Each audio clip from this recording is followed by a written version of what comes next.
Hey everyone, we're gonna get started now. So, this is the PCBs workshop, and this is Emma. She's a first year student at the University of Waterloo studying CS. She's interested in various fields of tech, like hardware, like PCBs, to web design, data analysis, AI, and its biological impact for applications. She's led hackathons in partnership with Hack Club in Chicago and Toronto, and is always looking to enhance her skills by teaching them to others. In her spare time, you'll find her reading, spending time with her friends and her dog, or running. She's passionate about using tech for good and always looking to learn and feel. So without further ado, here's Emma talking to PCBs. So thank you for that introduction. And thank you to all of you who showed up. So how is hacking going so far? Good? Okay. So you guys can take a little break from all of your projects and then learn a little bit more about printed circuit board. Okay, so can I just ask, first of all, who here has heard of PCBs? Okay, so a good chunk of you. Good. Well, I'll just introduce myself really briefly. So my name is Emma, and I'm currently a computer science at the University of Waterloo. And through my experience in high school, I found that a lot of students don't get a lot of to. There's a lot of focus at school on software and on coding, but there's not a lot of opportunities to get involved in hardware and in engineering and concepts like that. So hardware generally has a higher barrier to entry software just because you need the actual parts project. So that kind of led me to join an organization called Hack Club, which some heard of, and get involved in more of the hardware side. And one thing led to another, and I was able to lead a workshop on printed circuit boards in Chicago to girls aged 10 to 15. So we were teaching them how to code, and that's given me the opportunity to come here and present this workshop to all of you. All right, so this is kind of a brief agenda of what we'll be going through. So, brief introduction of what PCBs actually are, how they're relevant in the tech industry. Then we'll look at the actual binary watch. So, the project that we're is creating a binary watch.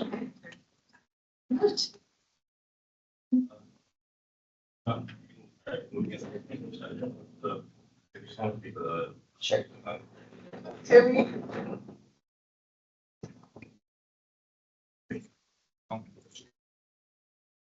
Does everyone hear me without a microphone? Yeah.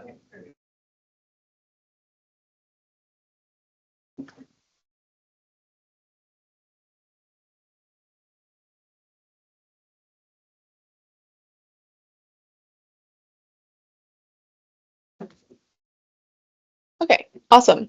So the project that we'll be working on today is something called a binary watch, which is a watch that displays the time in binary using LED lights rather than your normal standard watch. So we'll talk a little bit about using Easy EDA, which is the software used to create the schematic for the PCB. The steps to actually design the project, and then next steps, so how you can actually get it produced if you're interested, and an opportunity for you guys to ask any questions.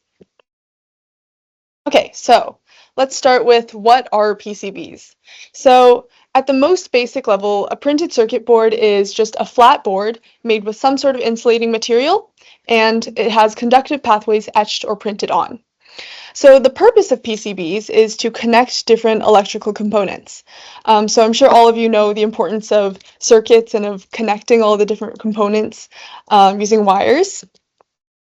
So this is a photo of a very early computer where all the components were connected using physical wires rather than PCBs.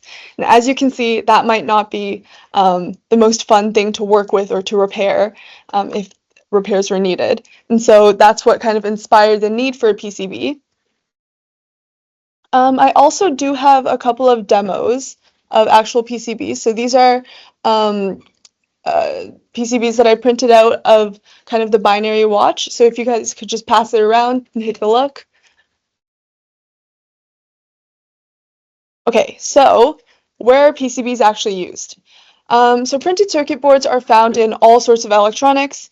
So this includes, consumer electronics, your phone, your computer, your home appliances, as well as electronics in the medical sector. So CT scanners, monitors, pumps, even implants.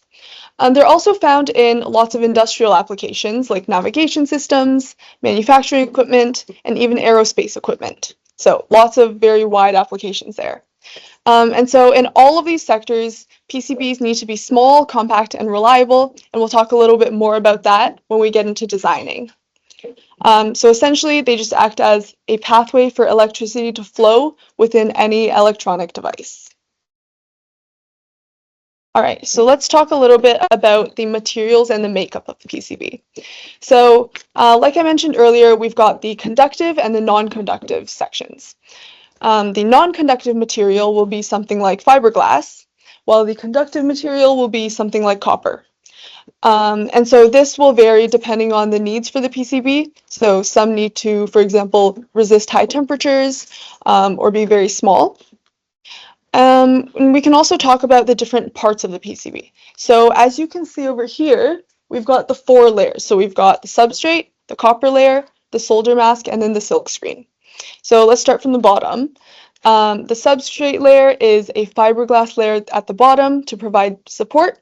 The copper layer is a layer of copper foil, which is laminated onto the board using heat.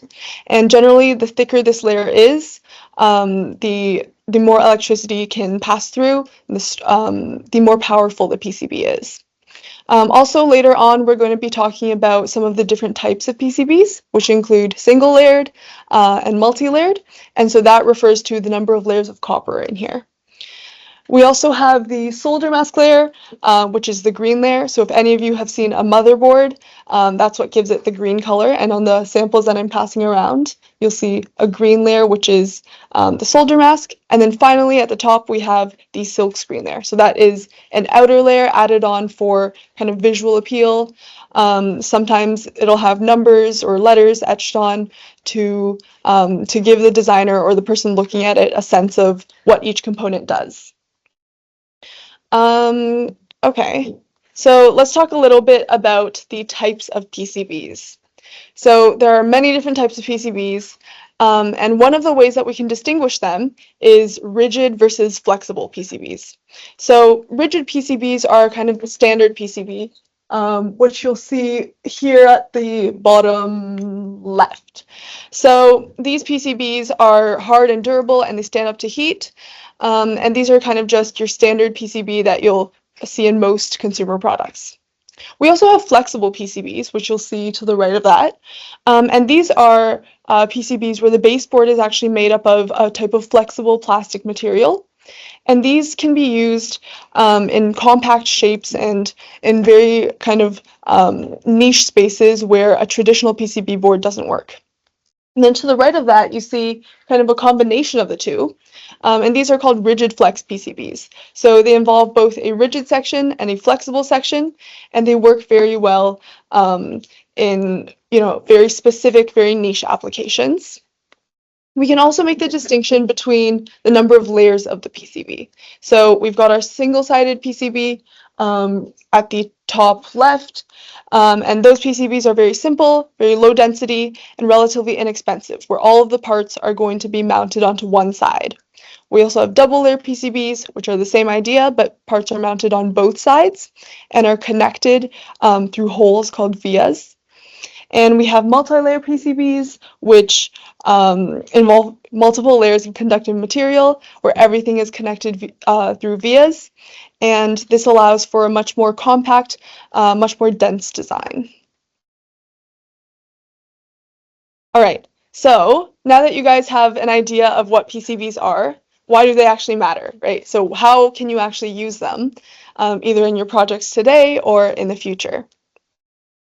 So PCB jobs are kind of categorized into two fields, right? So you can actually be working on PCB development, or you can work with PCBs in other sectors. So in the PCB development process, we'll start off with a PCB designer. So this is the person who is using software to create certain models known as schematics, and they are going to be designing the actual circuit and working on the routing layout. So that's what we're going to be looking at doing today with EasyEDA. The next person in this process is the electrical engineer, who will look at deciding what components to use, connecting them in kind of a functioning circuit, and working on the layout design. After that, we have mechanical engineers who will focus on the physical layout of the board, as well as how it interacts with the other components of an electronic. And we have the computer engineer, who will focus on integrating the PCB into a computer system like your phone or a tablet. And we also generally have an assembly test engineer who works on the actual supply chain and works on iterating the PCB, making sure that all the parts are working, testing, redesigning, just all of that process. And then in terms of PCB applications in other fields, PCBs are generally used in research. So when you're creating a new electronic, it's difficult to get it right the first time, right? So you want to be able to have a chance to test out your technology, test out your circuits before actually producing the entire product. So that's where PCBs come in, where they're used a lot in research and development, so that you can create a small part of whatever electronic you're looking to create without spending the time and the resources needed to produce the actual product. All right, so just like all other technologies, PCBs are not a static field. They're constantly experiencing innovation and growth, and some of these innovations are listed here. So high density interconnects, essentially we're looking at increasing the density of the PCB, so increasing the amount of components and the amount of electricity that can pass through a PCB on the same amount of space. So this is done through using smaller vias or using thinner spaces on the actual board. So this allows for more connection in a tighter space, and it will reduce the number of space and weight to an electronic, which is especially useful in creating smaller and smaller technologies. We also have laser direct imaging, which is a way of actually creating the PCB, where they will use a laser to etch on the copper traces and then use an acid solution to wash away the excess. We have flex PCBs, which are as we talked about earlier, a type of PCB which can actually bend to suit a variety of different shapes and needs. And then we have a really interesting new technology called lab-on PCBs. So PCBs are traditionally used in electronics, right? So they connect different components and they route electricity. Well, in a lab, we also need those functions, but in addition to that, we might need some sort of system to connect live tissue matter or connect fluids. And so they're adapting PCBs so that in addition to routing just the electricity, they'll also create a pathway for different fluids or create a pathway to connect live tissue or organic material. So as you can see over here, we have a couple of research paper headlines which have used lab-on PCBs to actually conduct biological studies. And then the last source of innovation is just the software design programs. So the software we use to actually create the PCB, whether that's EasyEDA or Altium or a different software, these are constantly improving and allowing users to try out new features and create designs more easily. Okay, so we've talked a lot about PCBs as a component of a broader system, but in the project that I'm introducing today, our binary watch, the PCB is actually going to be the star of the show. So this is a project that is relatively easy to DIY, pretty inexpensive, and it highlights the PCB as kind of the main component. So let's talk a little bit about the actual product. So this is the binary clock. This is inspired by a tutorial by someone named Sferd Industries, who created a similar watch a few years ago, and it's made up of just the PCB watch face, which is what the samples that I passed out earlier are actually representing. as well as the straps and the clasp. So it's very low in terms of the need for hardware. So the binary clock has kind of three main functions. So it's got a tell time, which it will do through the LEDs. And the idea behind that is when you click a button on the side of the watch, the LEDs will light up in a certain binary sequence, and then that will tell you the time. So these LEDs are connected to a real-time clock and a microprocessor, and they are, in a state of deep sleep for most of the time until you press the button, at which time they'll turn on and tell you the time. A second requirement for this watch is that it withstands normal wear and tear. So we'll talk a little bit about selecting components that are durable and suited to the purpose of the PCB. And the third requirement for this watch is that it's long lasting. So as I mentioned earlier, the watch is generally in a state of deep sleep until you press the button, and that helps the battery life last longer. Okay, so we've talked about binary, but how many of you guys are actually familiar with binary? Okay, so a good chunk of you. So to give you kind of a very, very brief crash course, binary is a system where we put numbers in base 2 rather than decimal, right? So instead of having 10 distinct digits, like we do in decimal, we have 2 distinct digits. We have 0 and 1. And this is used a lot in all sorts of software and in computers. So as you can see over here, we can translate each digit to a 2 to the power of some number. And then once we add all of these together, that will give us our overall value. So as you can see here, this is how we would represent the number 398 in decimal. In binary, we would represent it like this, where each bit corresponds to a power of 2. And then all together, that will give you your overall value when you sum them all together. Okay, so let's do a little bit of practice. Does anybody know what number this would be in decimal? I'll give you guys a minute.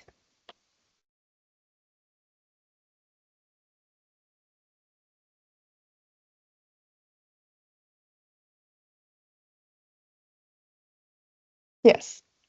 102. Yeah. Okay, awesome.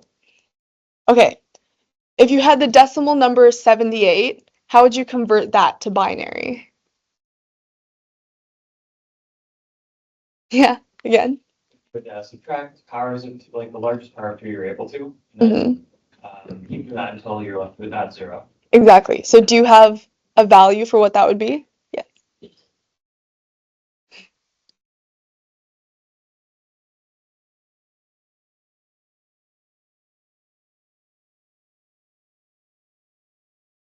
Yeah.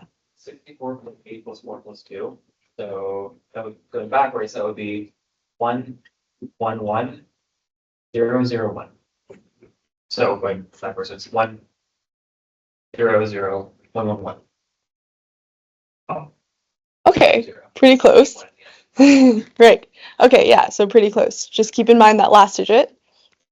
And then this longer number in binary, what would this be in decimal?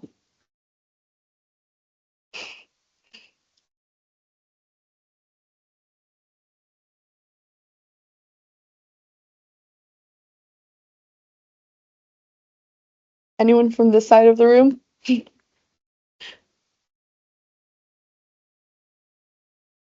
Yeah. Close.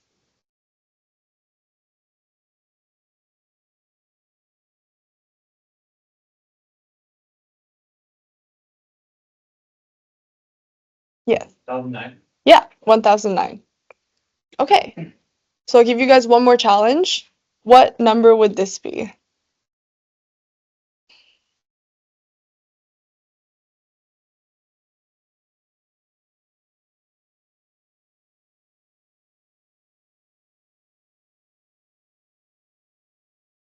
Yeah, exactly. This is 1000, or the approximate number of hackers here at Hack the North this year. Okay, so I'm going to leave you guys with a question to think about. I'm not going to give you guys time to answer it now, but when writing the decimal numbers 1 through 10 using binary, how many zeros would you write in total? So this is just something to think about. Feel free to ask me about it later, but we're going to move on for now. Okay, so we've talked about traditional binary. Now we have a variation on that. So we have something called binary coded decimal. So in binary, we convert the entire number from decimal digits to binary digits. In binary coded decimal, we'll convert each digit separately. So instead of writing, like we did earlier, 398 as a number with 1, 2, 3, 4, 5, 6, 7, 8, 9 bits, what we'll do is we'll break down each digit into 4 bits, right? Because all the digits 0 to 9 can be represented in 4 bits. So we'll represent 3, and then we'll represent 9, and we'll represent 8. So the benefit of doing that is that when you're reading a number, like we did earlier with those examples, it takes a while if it's 9 or 10 digits long. If you're only looking at 4 digits though, and you're pretty familiar with binary, you can take a look at it and you can get the answer a lot quicker than reading through the entire thing. All right, so this is the setup of how the watch will actually look. So we've got our columns. So we've got our column, and then our 2-minute columns. And then we've got the bits going along horizontally. So a couple of specifications. We are using 24-hour time, and we are using binary coded decimal, where we're representing each digit individually. So let's look at an example. Can anyone tell me what time this would be?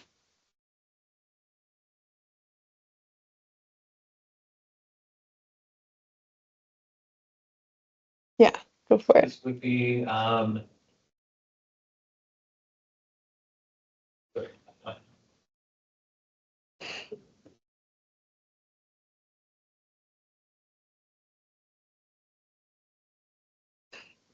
just Someone else want to give it a try?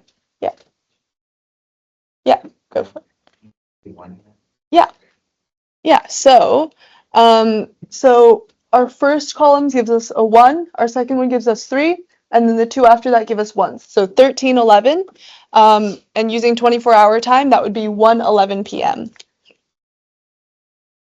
Okay, so for those of you who brought laptops, now would be a good time to pull them out. So we'll be using a platform called EasyEDA, which is the PCB design platform.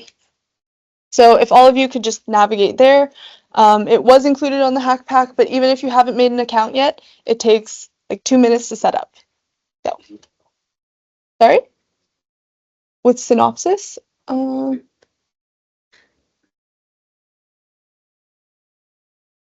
not sure. Oh, never mind. Right, so the website is just easyeda.com.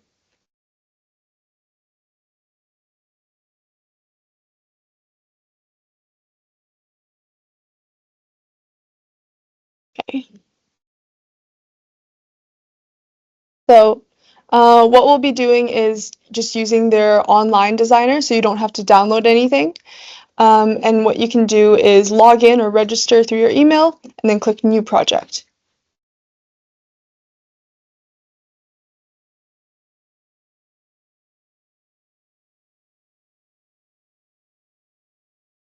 And if any of you guys are having trouble at any time, feel free to just put your hand up. One of our volunteers would be more than happy to help you out.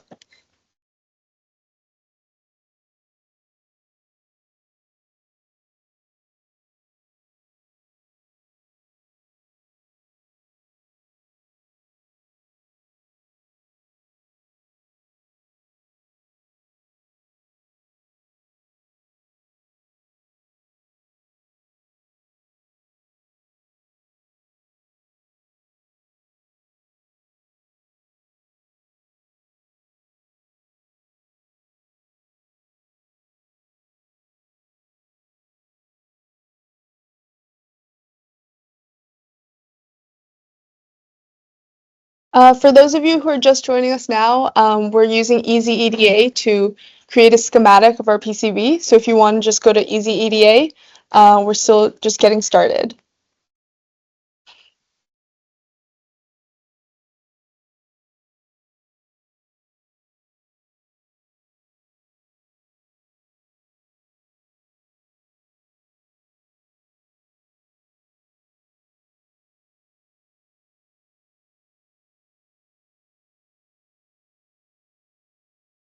Okay, so I'm going to move on, but if you're still working, feel free to ask a volunteer for help. So what you should see when you open up a new project is a window like this. So I'm going to talk about some of the features. So you'll see here, this is the main kind of design area where you're going to be placing all of your components. Over here on the left, you'll see something that says Common Library and Library, and that's where you're going to be searching for components. At the top over here, you'll see wiring tools, which are how you're going to connect all of your components. So let's get into the designing. Okay, so what we're going to be making is a single layer PCB. So that means there's one copper layer. And this is very similar to just a simple circuit. So some things to keep in mind, if you do get more into PCBs, you can look into IPC standards, which are a set of regulations which kind of guide the specifications for where components should be placed, how they should be wired. But generally, we just have to keep a couple of tips in mind. So one of those is to place the most important or the most immovable components first. So if you have a microcomputer or an Arduino, you might want to place that first just because of the size. Placing larger components before smaller ones, and avoiding crossing your nets. So you can also change around the orientation of the parts. On Easy EDA, you click R just to make sure everything fits within the circuit. Okay, so a little bit about the parts we're actually going to be using. So we have our LED lights. Yes. Yeah. So generally in a circuit, it's best practice not to cross all the wires. Essentially, you don't want to short circuit. Okay. So the actual parts. So we're going to be using LEDs, the microprocessor, which is essentially the brain of the computer, which will tell the LEDs how to actually turn on in the correct configuration. The real-time clock, which will keep track of the time and then communicate with the microprocessor and then send that time to the LED to be displayed on the LEDs. The battery, which provides the energy, and then our resistors, our resonator, our capacitors to control the flow of electricity, our push button, and then our ISP header. So you can see some of the codes listed here.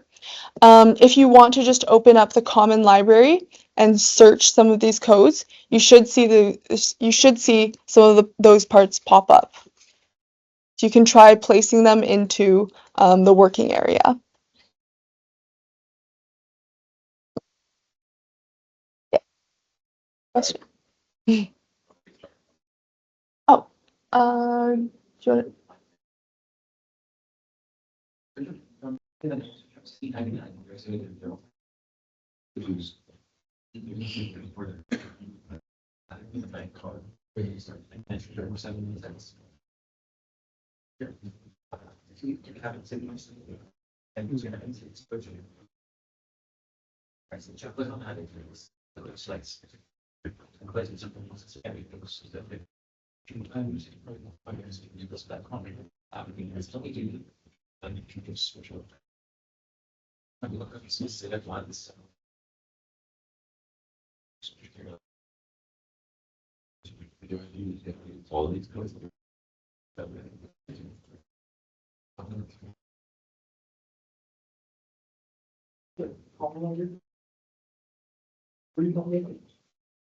want Library.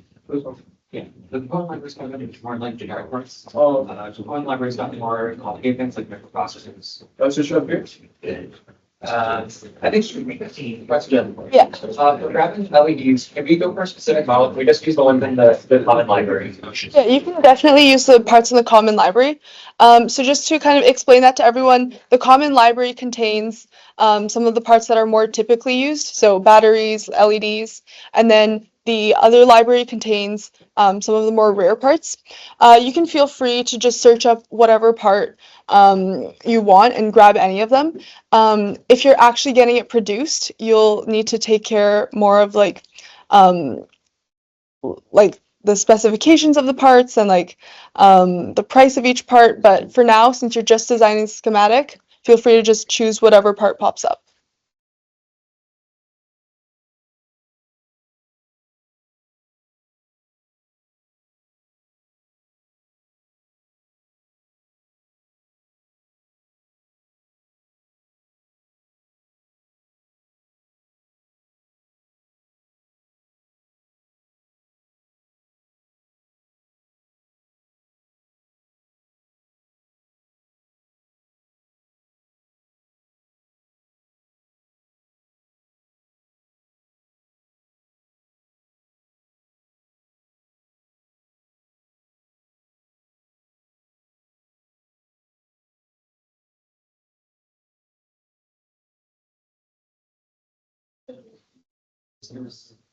Feel free to just explore the different parts, create your own circuits. You don't have to add these parts specifically. These are just what are used for the watch. Yes.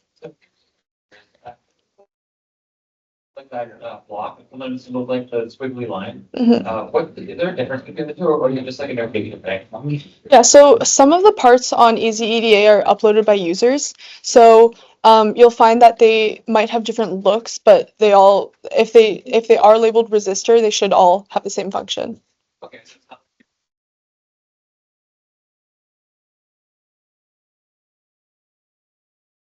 I think if you look at, so when the part pops up, it'll give you a description, and sometimes it'll say like the specification, so like ceramic or whatever else.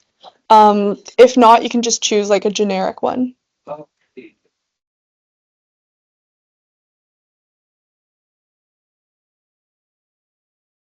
Yeah. Okay.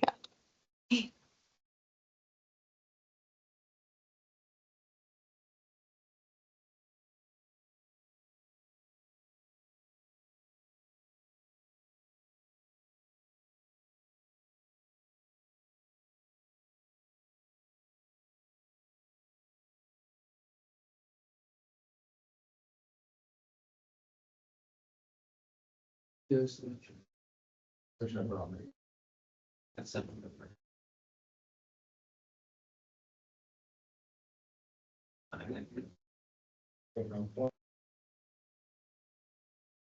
Okay, so I'll give you guys 2 more minutes to kind of just explore, and then we'll talk about actually designing.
I'm searching.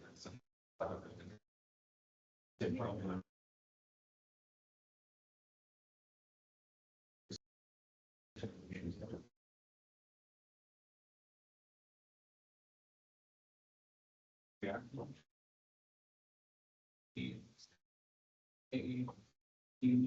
One K.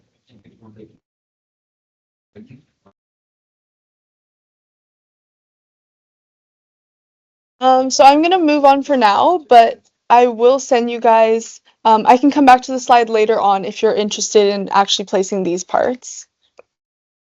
So let's talk a little bit about actually working with the software and placing the parts. So if you've opened up library, you'll type in the keyword like you saw on the last slide, and then you'll choose the appropriate part and then click place. So it's pretty intuitive. And then you can place it wherever in your viewing window. You can move it later on, and then right click to return to your cursor, and then just continue the process with each part that you're placing. One tip that I found really helpful when using Easy EDA is that when you're zooming in and out, you're actually scrolling up and down. So it's kind of weird to get used to, but that's just how Easy EDA works. Okay, so once you do place all of your parts onto the viewing window, you'll go to the top right where you'll see something called wiring tools, and then you'll click something that looks like that, and that will let you just connect all of your parts with wires, making sure they don't cross.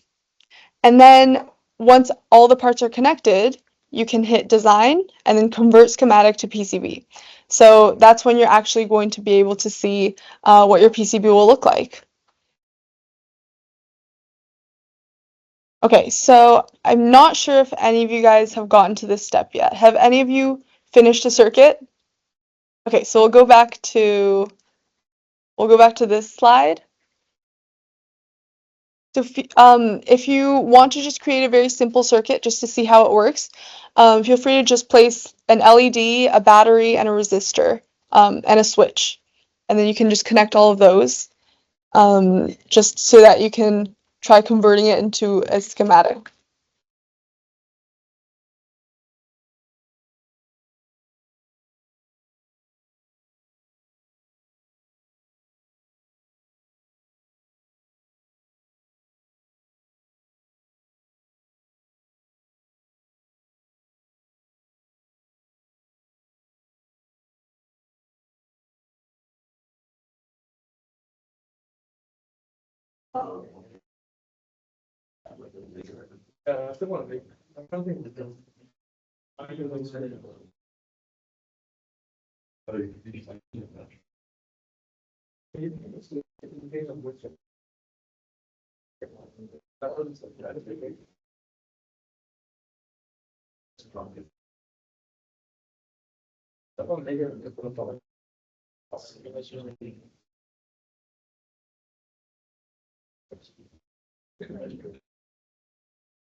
And plus we will paper.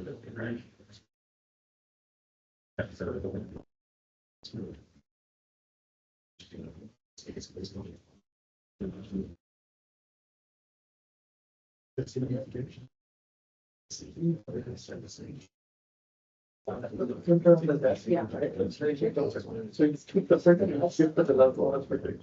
He's like, oh, is it on? Like your mom died.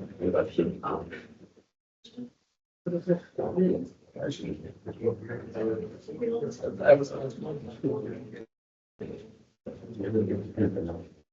Does the other music? Accessories. So like, all the stuff.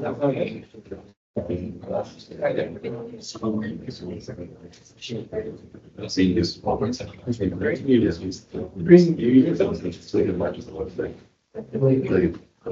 Ask them.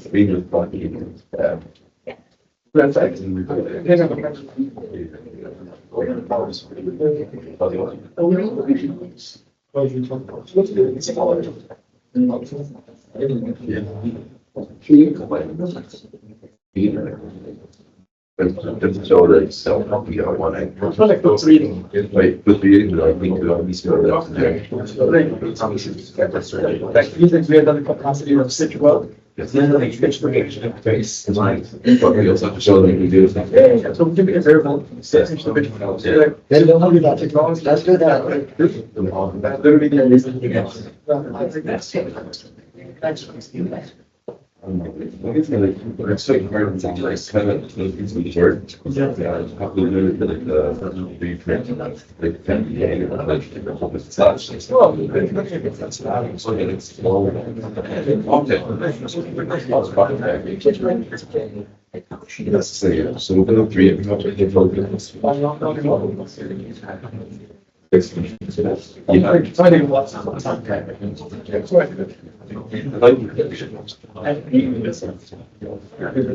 else do we have?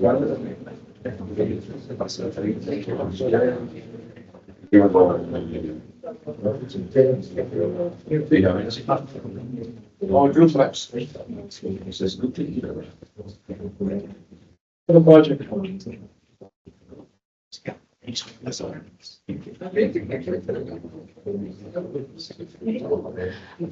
Just a quick announcement. If you guys do want to turn your schematic into a PCB, the full circuit will take a lot longer than an hour to create. So I would just recommend putting in an LED, a switch, a battery, and a resistor, and then creating a simple circuit so that you can actually turn that into a PCB and see that process. You guys the full schematic, and you'll see it has a lot of different parts, a lot of different wires.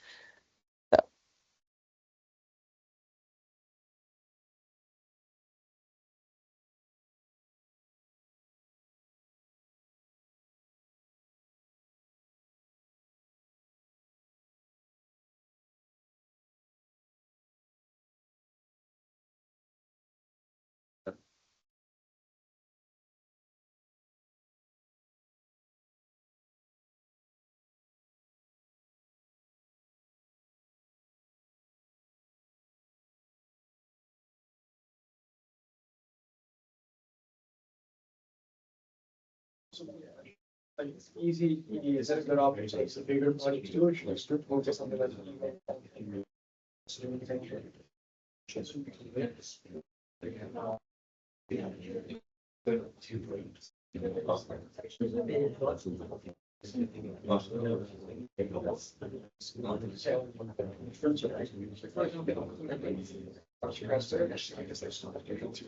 Or basically like that sort of sponsor. Because it's still like some like it's you get everybody they're saying. Okay.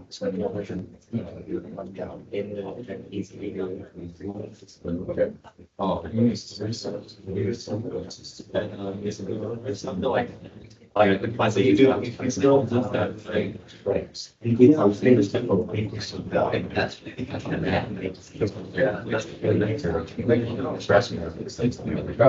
Are you also getting those like a bunch of export of that? Like, because again, because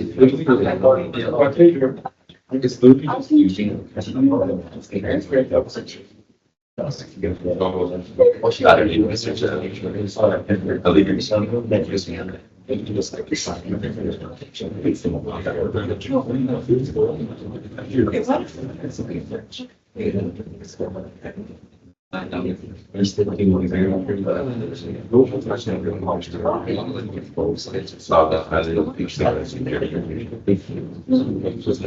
like API.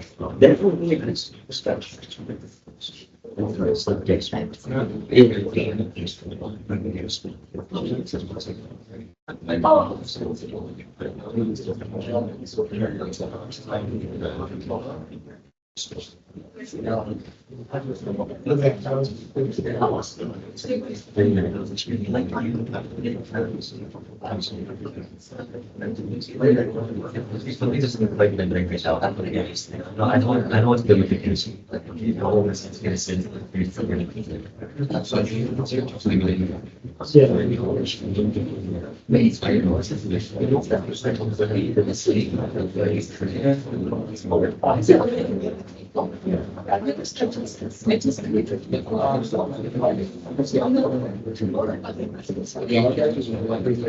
Here's the thing.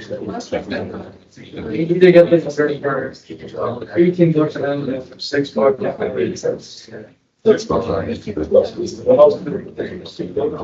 Cover sports.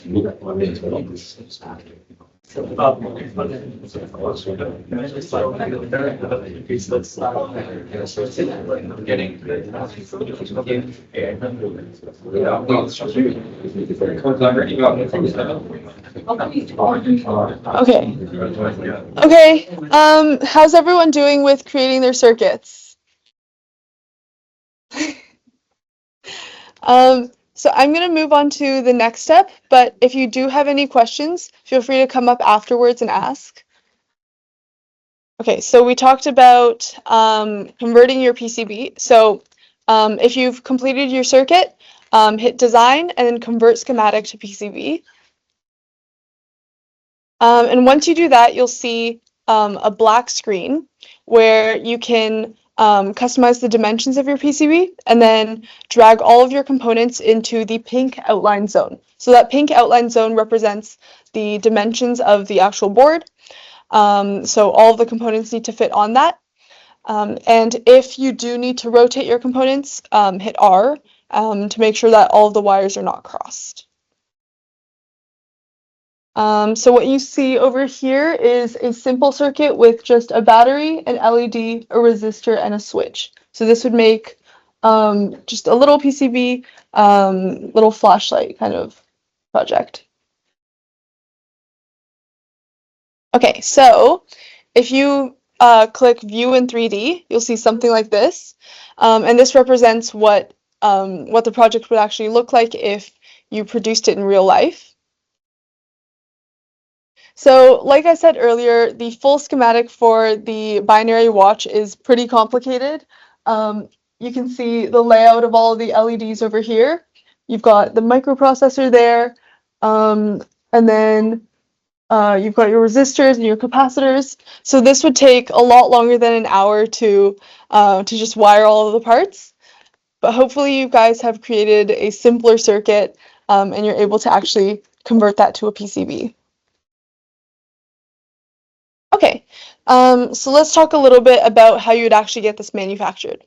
So if you have created a full schematic, like we just did, the way you would actually get that produced is through a producer like, I think it's called JLPCB. So what they would do is they would take your design and they would print it, and then they would go through these steps. So they would etch on the copper traces, they'd work on drilling and plating, applying the solder mask, putting on the silk screen, and then surface finishing, soldering, and then quality control. From there, they would do a final test and then send it off to you. So it's actually relatively easy and relatively inexpensive to produce a PCB.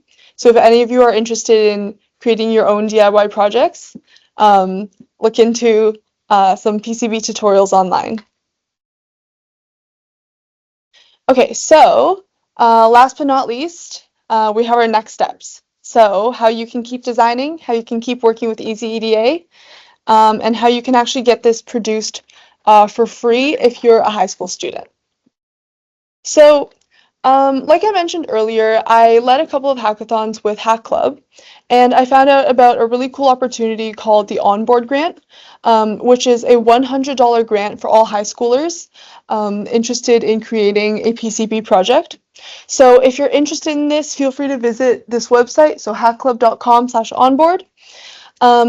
And you can also, so what you can do is create your own schematic, upload it to Hack Club, and then they'll give you $100 to produce that through their manufacturer.